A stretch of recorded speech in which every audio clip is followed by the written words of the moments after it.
The air in the old cannery tasted of rust and rot, a metallic tang that coated the back of my throat. I sat wedged between a silent, hulking piece of machinery and a crumbling brick wall, the stock of my rifle cool against my cheek. For 3 days I'd been playing statue in this derelict corner of the dead zone, waiting. Patience wasn't a virtue in my line of work. It was a survival trait, as essential as clean water or a sharp knife. Outside, the Oregon woods were a hyper-evolved nightmare. But in here, the world was a frozen tableau of decay. Water dripped from a hole in the corrugated steel roof, each drop landing in a shallow, rust-colored puddle with a hollow plink that echoed through the cavernous space. It was the only sound, a metronome counting down the seconds of my life. It was in these quiet moments that the memories always came for me. Not of people or places, but of a world I'd only ever heard about in stories from the old-timers. A world before the fall. They talked about it like a faded photograph, a place with highways stretching from coast to coast, cities that never slept, and a sky that was empty, safe. Then came the guest. That's what the scientists and news anchors called it at first. 3IATLAS, the interstellar visitor. A chunk of something, rock, ice, no one ever got a clear reading, drifting through our solar system. It was a curiosity, a week-long news cycle. People held viewing parties. It glowed with an unnatural, pulsating violet light, a cosmic heartbeat in the blackness. The egghead said its trajectory was a clean pass, a 1,000,000,000-to-1 shot that would give us a nice light show and nothing more. The eggheads were wrong. On the final night, as it neared its closest approach to Earth, the guest did something impossible. It stopped. Then it changed course, turning 90 degrees on a dime, and accelerated directly toward our planet. It never hit us. About 60 miles up, it detonated in an utterly silent, brilliant flash of purple and green. It was beautiful, they said. The end of the world was beautiful. What rained down wasn't radiation, not like in the old movies. It was something new, something alien. They called it stardust. A fine, glittering particulate that settled over everything like a blanket of lethal frost. It didn't just irradiate, it rewrote.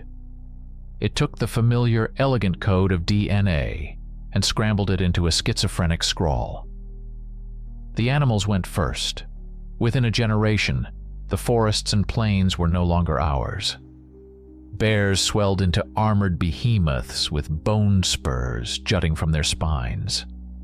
Wolves began walking on their hind legs, their front paws elongating into something horribly close to hands. I'd even heard stories from refugees out of the Gulf Coast about gator things the size of school buses. The corrupted, we called them. Humanity fractured.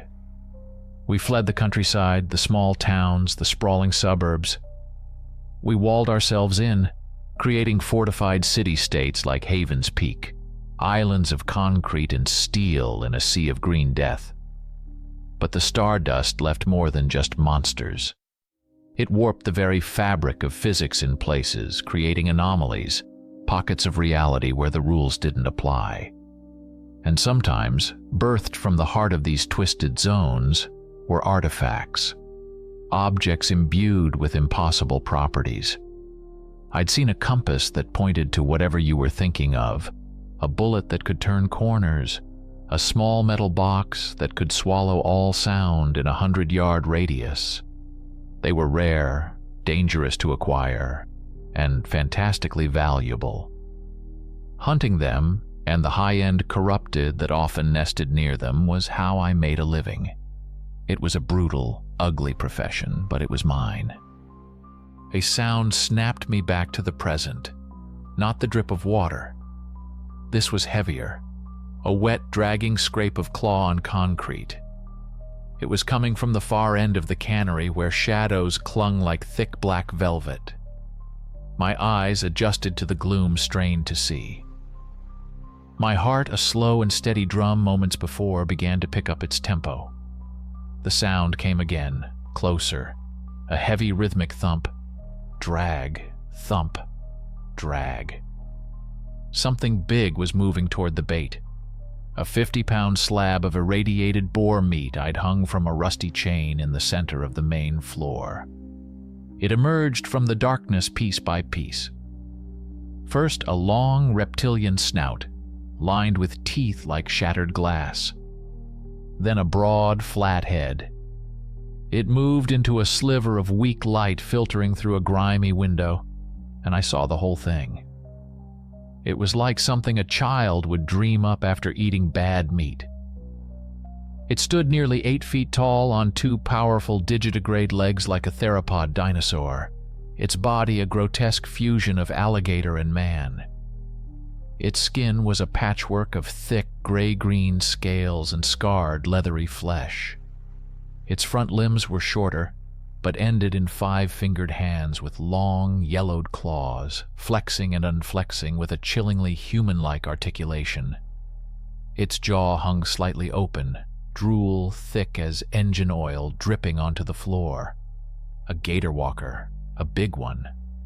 My finger tightened on the trigger, but I held. Not yet. The beast lumbered forward, its massive head swiveling, sniffing the air. Its eyes, small and black, fixed on the hanging meat. It let out a low, guttural hiss that vibrated through the concrete floor and up into my bones. With a final, lurching step, it reached the bait. Its jaw opened impossibly wide, and it lunged, tearing the boar from the chain in a single, savage motion. The moment its teeth sank into the flesh, the chain snapped taut, pulling a tripwire I'd run up to a crossbeam 30 feet above. There was no click, no spark, just an instantaneous, utterly silent detonation of pure white light. The artifact, a palm-sized dodecahedron called a sun trap, erupted. The cannery was bleached of all color, every shadow vaporized by a flash so intense it felt like the birth of a star. It was the last thing the gator walker would ever see. I squeezed my eyes shut, but the light was a physical force, a searing pressure against my eyelids. The afterimage of the cannery's interior, a stark, overexposed negative of steel beams and crumbling brick, was burned onto the inside of my vision.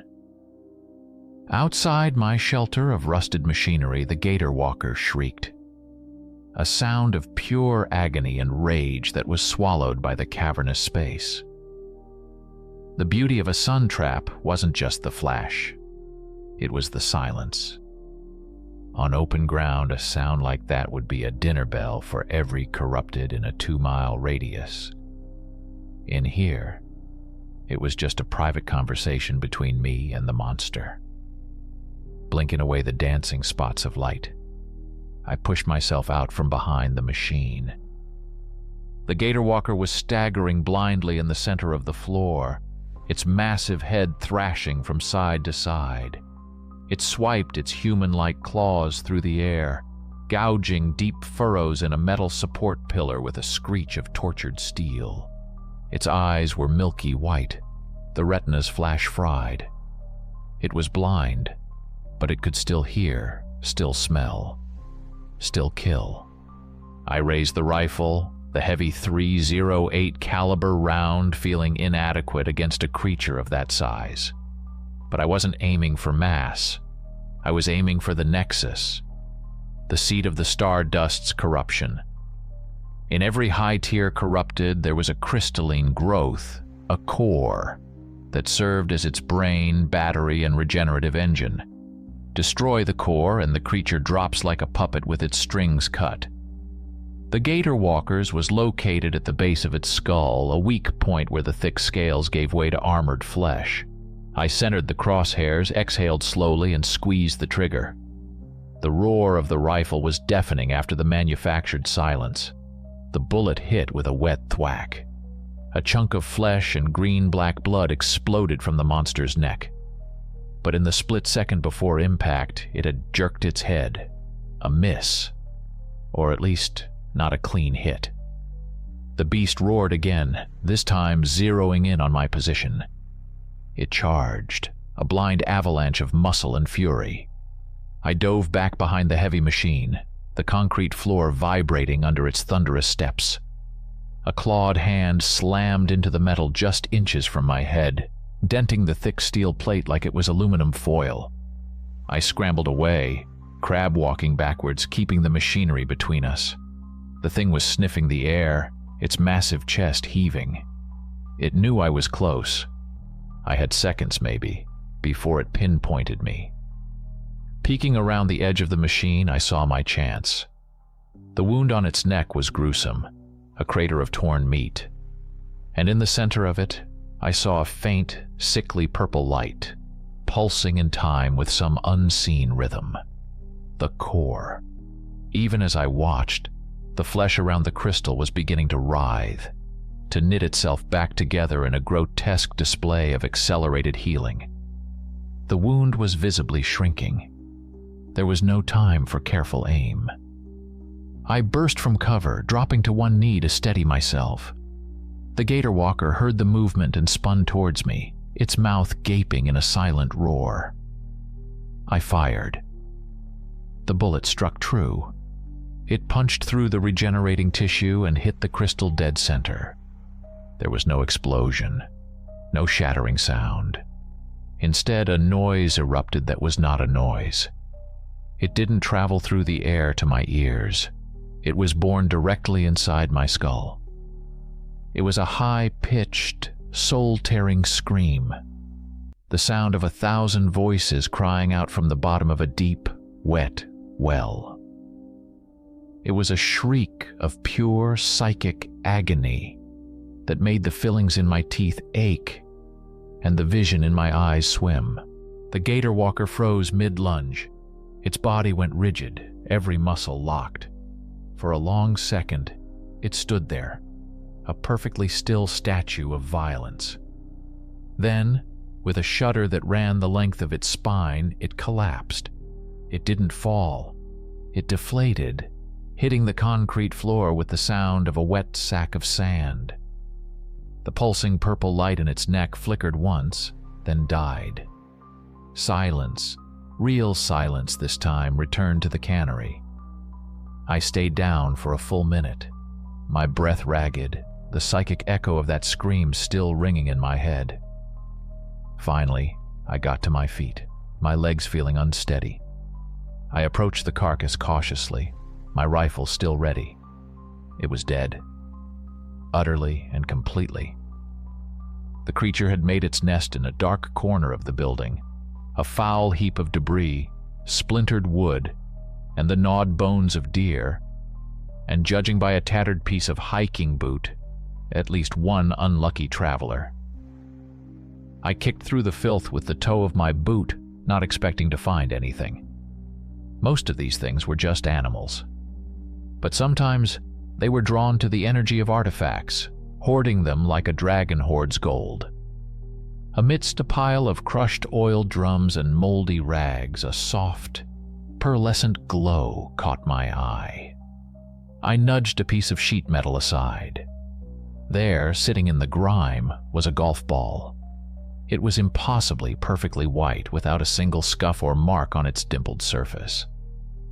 And it was emitting a gentle, cool light like the moon seen through a thin layer of cloud. An artifact. A strange one. I carefully picked it up. It was smooth and cool to the touch. I didn't know what it did, but I knew it was valuable.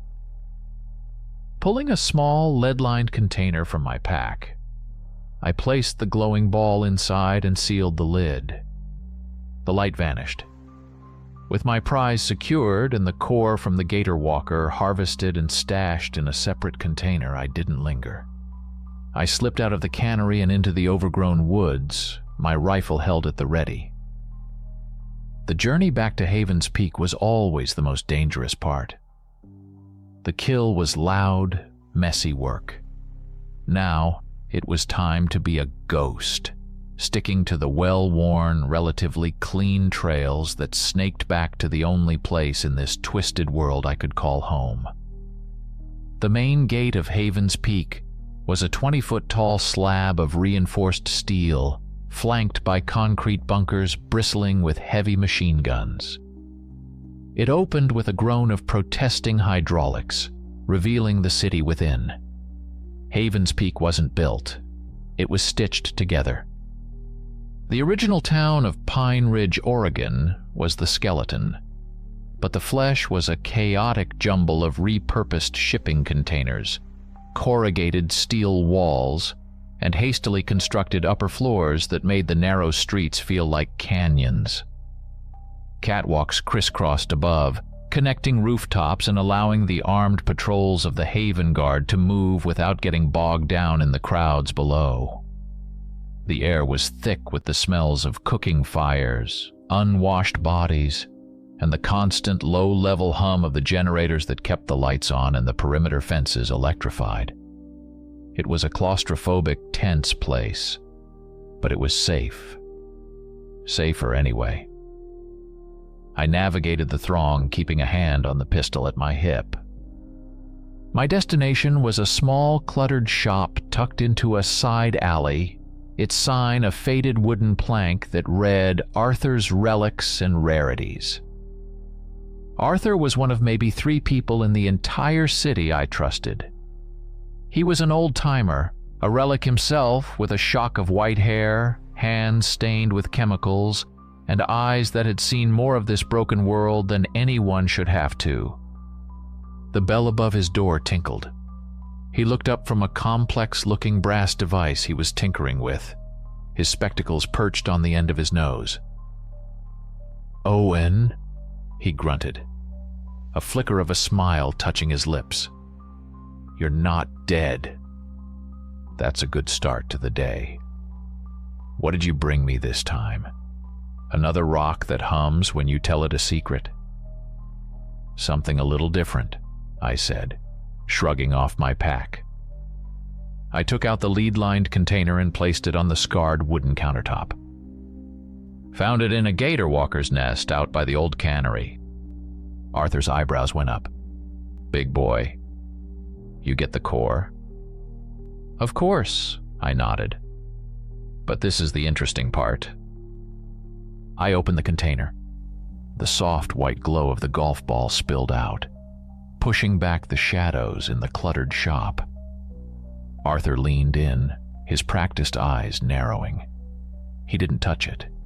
He never touched them until he knew what they were. He slid a strange-looking apparatus over. A metal plate connected by thick wires to a screen that flickered with green text.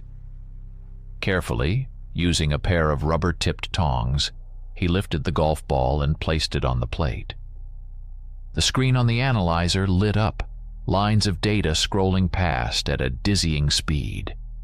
Arthur watched, stroking his chin. After a moment, he let out a low whistle. "Well, I'll be," he muttered, looking from the screen to the ball and back again. He took off his spectacles and polished them on his shirt. "Owen, my boy, this isn't just a novelty light. This is a grade 7 kinetic core." I frowned. "Speak English, Arthur." "It's a bomb, kid," he said, turning to face me, his expression serious. "A very, very powerful bomb. It absorbs kinetic energy, movement, impacts, vibrations. The more it takes in, the more it charges. When it reaches capacity or when it receives a specific high-frequency shock." He trailed off, tapping a finger on the countertop. "Boom. My guess, judging by these readings, big enough to level this entire city block and then some." I swore under my breath. An explosive artifact was a specialized tool and a dangerous one to own. They were a nightmare to sell in a walled city where the last thing anyone wanted was a loud noise that could attract unwanted attention from beyond the walls. The only real buyers were other hunters, and they were usually as broke as I was. It was worth a fortune, but a fortune I couldn't cash in. Damn it, I sighed, running a hand through my hair. Just my luck. Keep it, Arthur advised, carefully placing the golf ball back in its container. Stash it somewhere safe. You never know when you might need to make a very big hole in something. I nodded, my mind already working on where I could hide a miniature nuke. Anything new stirring, Arthur? Any whispers? This was the other part of our transaction. He was the city's information broker, the hub for every rumor that drifted in from the dead zones. Arthur leaned forward, his voice dropping to a conspiratorial murmur. There's a story making the rounds. A bad one. A hunter, name of Mark, stumbled into something out in Pine Creek. Pine Creek. The old logging town deep in the Cascade foothills. It had been written off as a total loss decades ago, too remote and too infested to be worth scavenging. What did he find? I asked, my interest piqued. He didn't find anything, Arthur corrected. Something found him. He's laid up in the lazaret now, missing a leg. But before they pumped him full of morphine, he was raving, babbling about dogmen, a whole pack of them, smart ones, and a golden light. Arthur's eyes met mine, and there was a glint in them I recognized. It was the look of a prospector who's just heard a rumor of a massive gold strike. He said he saw a legendary artifact. The word hung in the air between us. Legendary. The top tier. The white whales of artifact hunting. Items that didn't just bend the rules of physics, they shattered them. An artifact that could purify water. A cloak that could make you invisible. A weapon that never missed. Finding one could set you up for life. It could change everything. Pine Creek, I repeated, the name tasting like rust and opportunity. Don't be a fool, Owen, Arthur said, his tone shifting from excited to paternal. The place is a death trap. Mark barely got out alive, and he's one of the best. But it was too late. The hook was set. A legendary artifact, guarded by a pack of intelligent corrupted. The risk was astronomical, which meant the reward had to be too. I'm going to go talk to him, I said, sliding the container with the kinetic core into my pack. My mind was already made up. The lazaret in Havens Peak was less a hospital and more a warehouse for the dying. It occupied the ground floor of an old municipal building, a cavernous space filled with rows of cots. The air was heavy with the smell of antiseptic and sickness, a chemical sweetness that failed to mask the underlying odor of despair. The quiet groans of the injured and the low, rattling coughs of the sick were the room's constant, miserable soundtrack. I found Mark in a corner cot, separated from the others by a threadbare curtain. What I saw made my stomach clench. He couldn't have been much older than me, but he looked like an old man. His face was pale and slick with sweat, his eyes wide and unfocused. His body was a roadmap of bandages, and a crude, empty space beneath the thin blanket was where his left leg should have been. The 1,000-yard stare in his eyes told me the worst wounds weren't the ones you could see. "Mark," I said softly. His head jerked towards me, his eyes filled with a raw animal terror. It took him a moment to focus, to recognize me as human. "Owen," he rasped, his voice dry and cracked. "What do you want?" "Arthur told me you ran into trouble out at Pine Creek," I said, pulling up a rickety stool. "He said you saw something." A shudder ran through him. "Trouble doesn't begin to describe it," he whispered, his gaze darting around the room as if he expected something to leap out of the shadows. "I went there for easy pickings. Old world tech, maybe a low-grade artifact. Thought the stories were exaggerated. They weren't." He paused, taking a ragged breath. "The town? It belongs to them now, Owen. The whole damn place is a den. A kennel." "The dogmen," I prompted. He flinched at the word. They're not just corrupted wolves, not like the ones you see near the walls. They're evolved. They walk on two legs, hunched over like men in cheap monster costumes. They're tall, 7 feet at least. And they're smart. They don't just charge. They flank you. They set traps.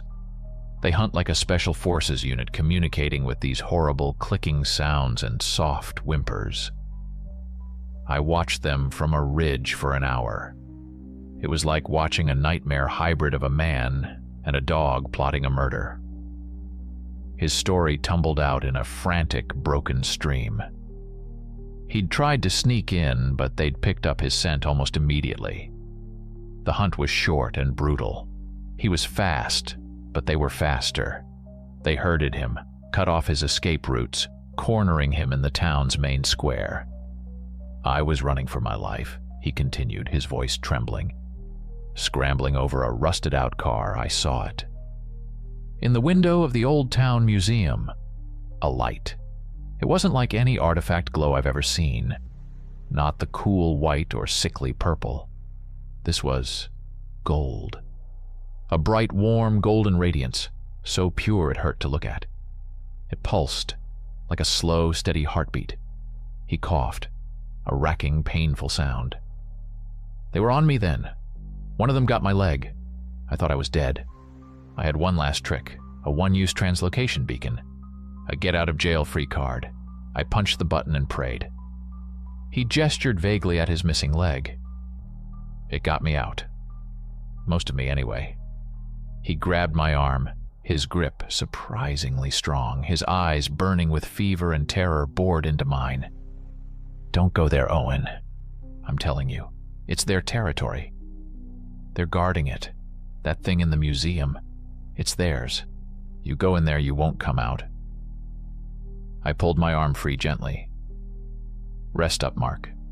His warning did the exact opposite of what he intended. It cemented my resolve. A pack of intelligent corrupted wasn't just guarding some random glowing rock. They were protecting something vital, something powerful, a legendary artifact. The potential payoff was no longer just a vague possibility. It was a tangible, golden reality. I left the lazaret, the stench of sickness clinging to my clothes. I didn't go back to Arthur.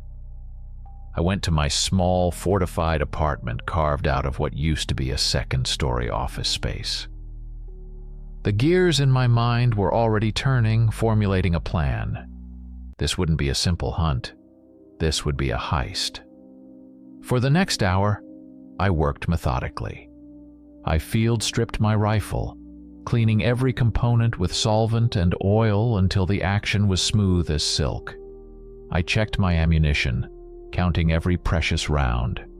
Then I turned to my collection of tools, my artifacts. Most were small, single-use items, but they were the keys to survival. I laid them out on my workbench. A small, wind-up toy monkey with brass cymbals, a sonic lure, a silver cylindrical capsule no bigger than my thumb, a cryo grenade, a detailed pre-fall topographical map of the Pine Creek area. Mark's warning echoed in my head. It's their territory. He was right. I couldn't beat them in a straight fight. I wouldn't even try. I was going to have to outsmart them. 2 days later, I was crouched on a ridge overlooking Pine Creek. The town was nestled in a narrow valley, a forgotten scar in the vast green wilderness of the Cascade Mountains. From this distance, it looked almost peaceful. But as my binoculars found focus, the peace dissolved into a profound sense of wrongness. Nature hadn't just grown over Pine Creek. It had devoured it. Massive Douglas firs, centuries old, had shattered the asphalt of what was once Main Street, their roots like gnarled fingers gripping the ruins. Thick blankets of ivy and moss consumed entire buildings, turning houses and storefronts into vague green mounds. The rusted husks of cars and logging trucks lay half buried in mulch and ferns, silent monuments to a dead era. The only sounds were the whisper of the wind through the pines and the distant cry of a hawk. It was a beautiful, haunting graveyard. My plan was simple, at least on paper. Mark said they hunted by scent and sound. I would give them both, just not where I was. I slid down the back of the ridge, moving through the undergrowth with practiced silence. It took me the better part of an hour to circle around to the far eastern edge of the town, approaching from the opposite direction of the museum. I found a relatively clear spot in the ruins of a gas station. Pulling the toy monkey from my pack, I carefully wound the key on its back. The mechanism clicked softly. I took a small timer from another pocket and set it for 20 minutes, enough time for me to get into position. I placed the monkey on the cracked concrete, propped it up against a rusted fuel pump, and set the timer beside it. Then I faded back into the trees, a ghost in the green. The trek to the west side of town was tense. I moved slowly, my boots making no sound on the thick carpet of pine needles. Every snap of a twig made my muscles tense. I found my perch on the flat roof of a 2-story hardware store that offered a commanding view of the town center. From here, I could see the museum, a stately brick building, its windows dark and empty. And I could see them. Mark hadn't been exaggerating. There were at least a dozen of them patrolling the overgrown streets. They moved with a terrifying, fluid grace, a blend of canine efficiency and human purpose. They walked on their hind legs, their bodies hunched forward, long arms ending in black-taloned hands swinging at their sides. Their heads were lupine, with pointed snouts and alert ears that constantly swiveled, sampling the air. They moved in pairs, covering different angles, their movements coordinated and precise. It was chilling. They weren't just beasts, they were soldiers. I settled in, my rifle resting on the parapet of the roof, and waited. The 20 minutes felt like an eternity. Then it happened. From the far side of town, a sound utterly alien to this world erupted. A high-pitched metallic shriek, followed by the frantic, rhythmic clang, clang, clang of the toy monkey's cymbals. It was a ridiculous, childish sound, and in the oppressive silence of Pine Creek, it was as loud and startling as a gunshot. The reaction was instantaneous and electric. Every dogman froze. Heads snapped up, ears twitching. A low growl rumbled through the pack, a sound like distant thunder. Then as one they turned and broke into a loping, terrifyingly fast run towards the source of the noise. They crashed through bushes and leaped over debris, a wave of dark fur and muscle, their entire focus on the perceived intruder.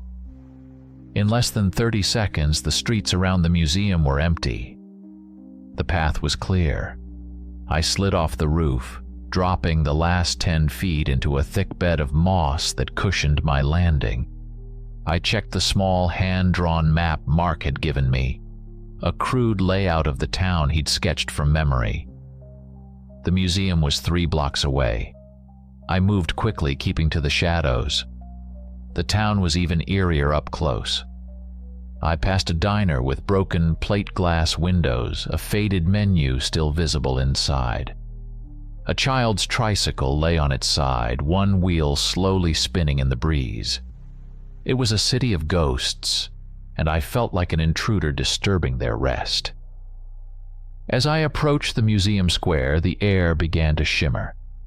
It was like the heat haze rising from a sun-baked highway, but there was no heat. The air itself seemed to ripple and distort, blurring the edges of the grand stone entrance to the building. An anomaly, a patch of unstable reality. Stepping into one was a gamble.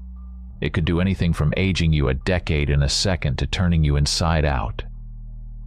I gave it a wide berth, my skin crawling as I passed. This place was wrong on every level. I found a side entrance to the museum where a large stained glass window depicting the town's founding had been shattered. I slipped through the jagged opening, my boots crunching softly on the carpet of broken-colored glass. The air inside was still and cold, thick with the scent of dust and slow, quiet decay. Motes of dust danced in the pale shafts of light that pierced the gloom from holes in the roof. The main rotunda was just ahead. I crept forward, my rifle held at the ready, every sense on high alert. I expected traps, or perhaps a lingering dogman that hadn't run for the lure. What I found was something far stranger. 2 of them stood in the grand, high-ceilinged hall. They hadn't gone for the bait. They were positioned on either side of the wide, arched doorway that led into the main exhibition hall. The place Mark said he'd seen the golden light. But they weren't patrolling. They weren't moving at all. They stood perfectly still, like obsidian statues, their heads facing forward, their clawed hands held loosely at their sides. They were sentries, personal guards. My rifle was useless here. A single shot would echo through the town, and the entire pack would be on me before I could take a second breath.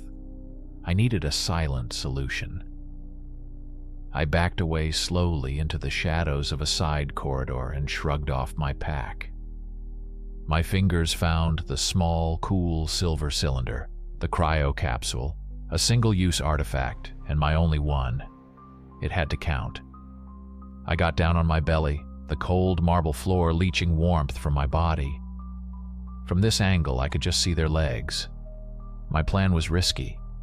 It relied on the artifact's area of effect and their own stillness. I gave the capsule a gentle roll across the polished marble floor. It slid silently, coming to a rest almost perfectly between the 2 stationary creatures. They didn't even twitch.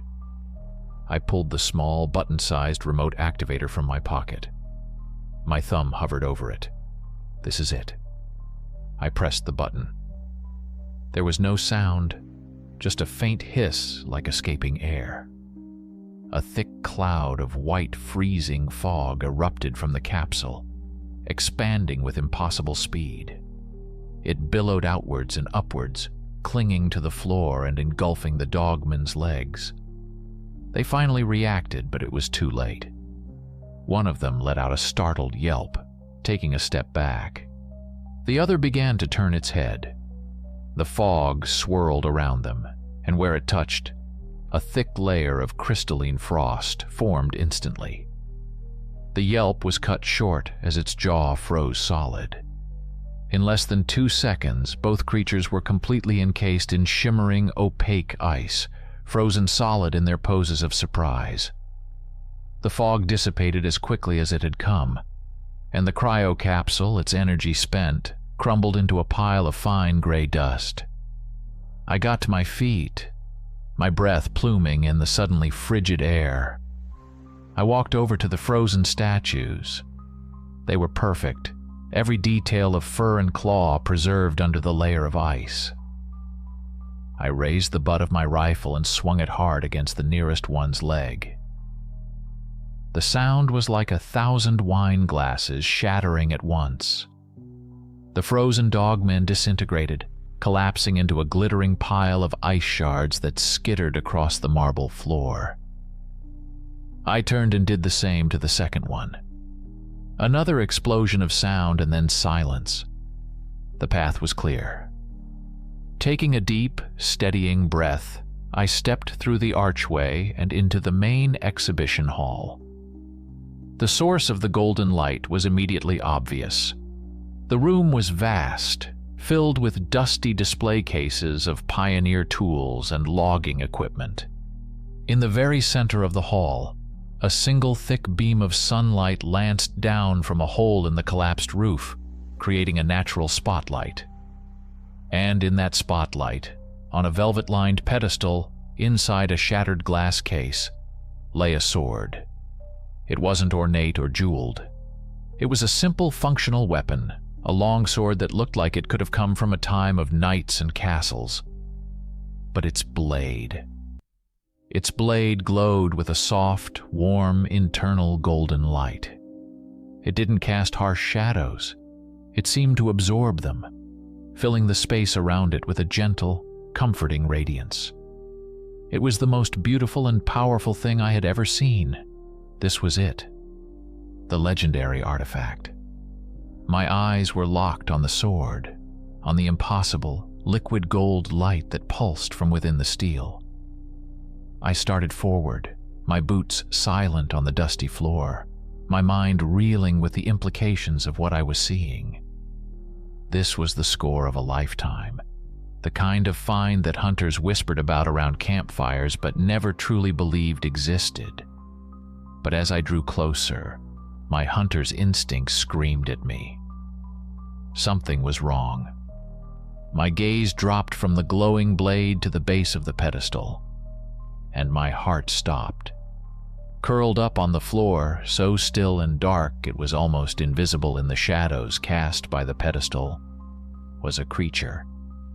It was sleeping, its massive chest rising and falling in a slow, deep rhythm. It had once been a black bear, but the stardust had worked on it with a sculptor's madness. It was the size of a small pickup truck, its fur matted and thick. Jagged spurs of yellowed bone like sharpened branches jutted from its spine and shoulders.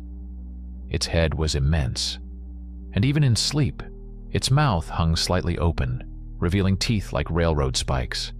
An Urson behemoth, a walking tank of claws and fury. The dogmen weren't the guardians. They were the outer perimeter. This was the real warden. My blood ran cold.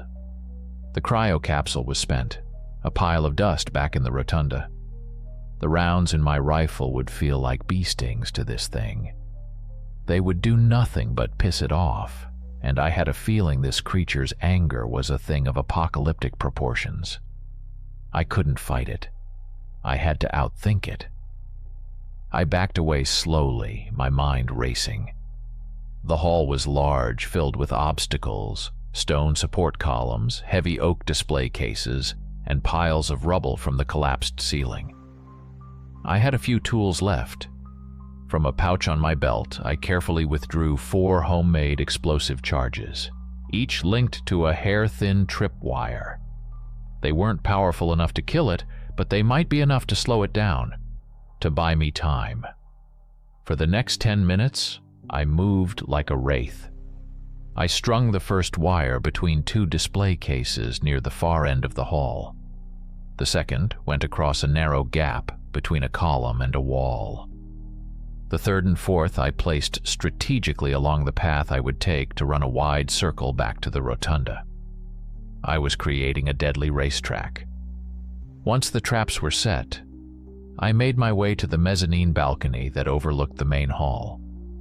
It was a risky position, but it gave me a clear shot at the creature's head.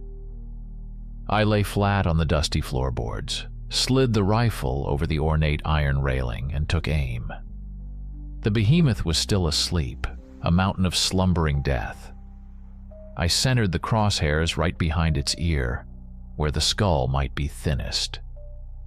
"Wake up," I whispered, and squeezed the trigger. The gunshot was an explosion in the dead quiet of the museum. The high-caliber round hit with the force of a sledgehammer, blasting away a dinner plate-sized chunk of skull and fur in a spray of black blood and gore. But it didn't die. With a roar that shook the very foundations of the building, the Urson behemoth surged to its feet. It wasn't a roar of pain. It was a sound of pure volcanic rage. It shook its massive head, blood flying in every direction, and its one good eye fixed on my position on the balcony. It ignored the catastrophic wound as if it were a mosquito bite. Before I could even chamber another round, it gathered its immense legs and leaped. The 20-foot jump to the balcony was effortless. It landed with a crash that splintered the ancient floorboards, and I was already running. I sprinted along the balcony, vaulted the railing, and dropped to the floor below, rolling to absorb the impact. The behemoth crashed down right behind me. I scrambled to my feet and ran, my lungs burning. I shot past the first tripwire. A heartbeat later, the charge detonated behind me with a sharp crack. The behemoth bellowed in pain and fury, but its thundering footsteps didn't slow. I weaved around a column, heading for the second trap. It was gaining on me, its hot, foul breath on the back of my neck. I leaped over the second wire. Another explosion. A shriek of agony from the monster. I risked a glance over my shoulder. Shrapnel had torn into its front leg, but it was still coming, dragging the mangled limb behind it. The third tripwire. The fourth. Each explosion tore into its flesh, but it was like trying to stop a tidal wave with firecrackers. It just kept coming. After triggering the last of my traps, I dove behind a massive, overturned display case filled with fossilized rocks. I risked another look. The sight was horrifying. The Urson behemoth was a wreck. One of its front legs was gone, reduced to a bloody stump. Its side was a mess of torn flesh and protruding splinters from the wooden cases. It was limping heavily, leaving a thick trail of black blood on the floor. But it wasn't dying. Even as I watched, the flesh at its wounds began to bubble and writhe. The stump of its leg churned, and new muscle and bone began to twist their way into existence, forming a new, malformed limb before my very eyes. Its regenerative ability was monstrous, beyond anything I'd ever seen. I hadn't been fighting it. I had only been annoying it, buying myself precious seconds. There was no killing it. My only goal was the sword. While its regeneration held its attention for a crucial moment, I broke from cover. I didn't run away. I ran towards the center of the hall, back towards the pedestal. My boots pounded on the floor, each step an eternity. I could hear the monster's roar as it realized my intent, the sound of its newly formed claws scrabbling on the marble as it gave chase. I reached the pedestal and, without slowing, slammed my shoulder into the remains of the glass case. The rest of the panes shattered, tinkling to the floor. My hand closed around the hilt of the sword. The instant my skin made contact with the cool, worn leather of the grip, two things happened simultaneously. A wave of brilliant, blinding golden light erupted from the blade, flooding the entire museum and blasting out through the broken windows and holes in the roof. And a sound filled my head. Not a scream like the gator walker's core, but a chord. A deep, powerful, resonant sound like a cathedral choir of 1,000 voices singing a single triumphant note. It was a sound of immense power and ancient authority. I was stunned, momentarily deafened and blinded, my mind reeling from the sensory overload. I stood there, gawking at the weapon in my hand. The light it was emitting was so pure, so warm. It felt good. It was a fatal hesitation. Something hit me like a freight train, throwing me across the room. I slammed into a stone support column, the air driven from my lungs in a painful gasp. The sword clattered from my numb fingers. I slid to the floor, my vision swimming. The Urson behemoth, fully regenerated and moving with terrifying speed, was on top of me. It loomed over me, its massive form blocking out the light, its one good eye burning with hate. It raised a clawed paw, each talon as long as my forearm, ready to obliterate me. This was it. The end. In a final, desperate act of self-preservation, I scrabbled for the sword, my fingers finding the hilt just as the monster's shadow fell completely over me. I had no strength to swing it. I just held it up between me and the descending paw. The paw came down. The claws touched the glowing blade. There was no impact, no clang of metal on bone, no spray of blood. The moment the creature's flesh made contact with the golden light of the sword, it simply ceased to be. Its paw dissolved into a cloud of shimmering golden motes like dust in a sunbeam.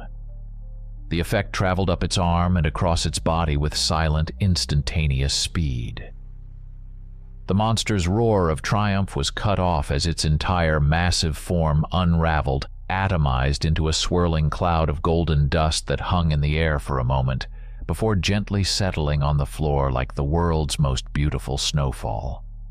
I lay there, gasping for breath, staring in utter shock at the empty space where a mountain of rage had been an instant before. In my hands, the sword still hummed with that silent, powerful chord, its golden light softly illuminating my disbelieving face. The silence in the aftermath was absolute, broken only by my own ragged breathing and the faint, almost sub-audible hum of the sword in my hand. The golden dust of the disintegrated behemoth settled on my clothes and skin, feeling warm and strangely weightless. I had done it. I had survived. I had won. Then, a new sound reached me, faint and far away. A howl. It was a long, mournful cry from the edge of the town. My blood, which had just started to warm again, turned to ice. Before the first howl had even faded, it was answered by another from a different direction. Then a third, closer this time, and a fourth. And then the air was filled with them, a rising, cacophonous chorus of howls, yips, and guttural snarls coming from every direction. A horrifying realization dawned on me, cold and sharp as a shard of glass in my gut. The flash of light. That triumphant choral sound. It wasn't a side effect of the sword's power. It was its purpose. It wasn't for me. It was a call, a signal, a clarion. I had just rung the dinner bell and announced my location to every corrupted for miles around. Scrambling to my feet, ignoring the searing pain in my ribs where I'd hit the column, I ran from the exhibition hall. I burst out into the main rotunda and didn't stop, heading for a service staircase I'd spotted earlier. I had to get to high ground to see what I was up against. I threw open the door to the roof and stepped out into the late afternoon light. What I saw stole the breath from my lungs. The streets of Pine Creek were alive. Dark, loping shapes were pouring in from the surrounding forest, a tide of monstrous bodies converging on a single point: the museum. On me. It wasn't just the dogmen anymore. I saw other things, twisted shapes I couldn't identify, scuttling, insect-like creatures, hulking, vaguely simian brutes, things that moved with a slithering, unnatural gait. And they were all looking up, their multifaceted eyes and glowing pupils fixed on me, the man holding the golden light. I was trapped. I was standing on a tiny island in the middle of a hungry, swirling ocean of teeth and claws. Getting down from the roof was suicide. They were already beginning to scale the walls, their long claws finding purchase in the old brickwork, their movements disturbingly like spiders. Panic, cold and suffocating, began to close in. I was out of tricks. My explosives were gone. My cryo capsule was spent. My rifle had maybe a dozen rounds left, which was like trying to stop a flood with a squirt gun. I backed away from the edge, my back hitting the brick parapet. I was going to die here, torn to pieces on this roof, all for a prize I couldn't even escape with. I slid down the wall, breathing heavily, the incredible power of the sword in my lap feeling utterly useless. My hand, trembling slightly, brushed against a supply pouch on my belt. I felt something inside, something hard and round and smooth. The golf ball, the kinetic core. You never know when you might need to make a very big hole in something. Arthur's words echoed in my mind. An idea sparked in the darkness of my despair. It was insane.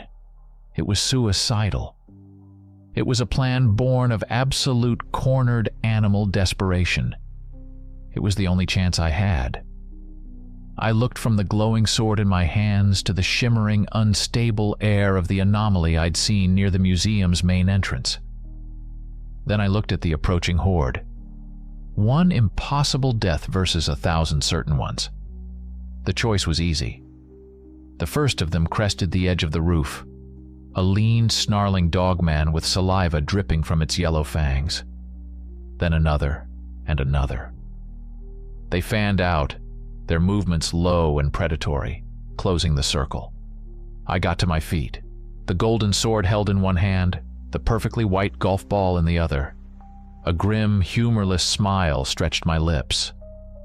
"Come and get it, you freaks," I muttered, my voice a low growl. This was the ultimate gamble. I hefted the kinetic core, the smooth dimples cool against my palm. For 3 days, it had been jostled in my pack, absorbing the kinetic energy of my long hike, the jarring impacts of the fight, the fall from the balcony. It had to be fully charged by now. With a final, defiant yell, I lobbed the golf ball underhand into the center of the rooftop, right into the thickest cluster of advancing monsters. I didn't wait to see what would happen. In the same motion, I spun around, took 2 running steps, and leaped off the edge of the 4-story building. I wasn't aiming for the ground. My target was the shimmering, heatless distortion in the air near the museum's entrance. The anomaly. I put everything on a single cosmic roll of the dice. Either the anomaly would shred me into atoms, or it would be my salvation. The ground rushed up to meet me. For a terrifying second, I thought I'd misjudged the distance. The world was a blur of brick and overgrown ivy. Just as my boots were about to pass the threshold of the shimmering air, a flash of pure, silent white light erupted from the rooftop behind me. The kinetic core had detonated. The shockwave, a concussive force that felt solid, slammed into my back, propelling me forward and down. I plunged headfirst into the anomaly. The world vanished. There was no sensation, no light, no sound. It was not blackness. It was a total absence of everything. A single, eternal moment of non-existence. And then, just as suddenly, reality reasserted itself with brutal violence. I was thrown out of the void, hitting hard-packed earth with a force that knocked the wind from my lungs and sent stars exploding behind my eyes. I lay there, stunned and gasping in a tangle of ferns and damp soil. I was in the forest. Trees surrounded me, their high canopies blocking out the sky. I was miles away from Pine Creek. The anomaly had been a spatial rift, a chaotic, unstable teleporter. I had played Russian roulette with physics and won. A low, deep rumble shook the ground. I pushed myself up, my body screaming in protest, and looked back in the direction I'd come. Above the distant tree line, a mushroom cloud was rising into the sky. A perfect, terrible bloom of smoke, fire, and debris, just like in the old pre-fall pictures of atomic tests. The kinetic core hadn't just cleared the roof. It had vaporized the entire center of the town. A wave of superheated air, visible as a ripple in the sky, was rushing outwards from the epicenter directly towards me. I scrambled to my feet and ran, my legs pumping on pure adrenaline. I spotted a dark opening in the side of a small hill, an old storm drain culvert. With the roar of the approaching blast wave filling my ears, I dove headfirst into the dark, cylindrical opening, just as the world outside turned to fire and fury. The shock wave passed over me like a physical blow, and a torrent of dirt, leaves, and rocks cascaded down, burying the entrance and plunging me into absolute darkness. But I was alive. When I finally clawed my way out hours later, coughing up dirt, the sky was a bruised purple. The forest behind me was flattened and scorched for half a mile. Of Pine Creek, there was nothing left but a smoking, glowing crater. I was battered, bruised, and utterly exhausted, but I was alive. Clutched in my hand, wrapped in a scrap of my jacket, was the sword. Its golden light was muted now, a soft, sleepy glow, but it was still there. I had survived. I had my prize. But as I started the long, painful walk back towards Haven's Peak, a new, unsettling thought took root in my mind. I had found a legendary artifact, a weapon that could unmake monsters and a bomb that could erase cities. But the sword had also been a beacon, a call to every nightmare in the wilderness. What good was a weapon that powerful if using it only brought a bigger war to your doorstep? The road home stretched out before me, long and uncertain,